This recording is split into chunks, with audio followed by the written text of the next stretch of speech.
Hey, speaking at the NFL Alumni about NIL deal, I mean, this is a big thing. We seen that Coach Nick Saban got a chance to talk to President Trump about doing something and kind of bringing this thing to a balance. I'm one of those kids that went to Kansas State University. I mean, it was hard for us at Kansas State University at the time that I played. I even got in trouble for taking money from a booster that I did not know was a booster, and I got suspended for 4 games.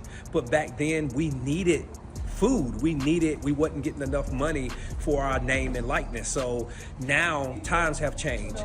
Time now is an opportunity for players to get so much money, but I think that needs to be brought to a balance.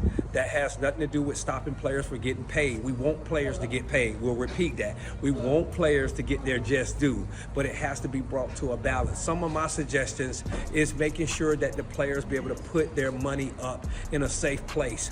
One of the NFL players or NBA players, I remember they spent all their money, but their friend, their family member took a percentage of their money and put it up that they couldn't touch it until they was 50 years old. Then 50 years old, he was back wealthy because he was broke all the way to 50. It's things like that we have to do to protect our athletes. Our student athletes need to be protected when it comes to financial literacy. So we need to do a better job of that. The second thing is a lot of the sports are being affected by this. The big sports as far as the NFL or the NBA, I mean, it's time for them to step in and say something as well and mentor these kids before they get to the next level. Also, when we're talking about the major sports in college football that makes the most money, football makes the most money, but the other sports in this NIL deal is dying away. We're talking about our soccer, we're talking about our lacrosse, we're talking about even track.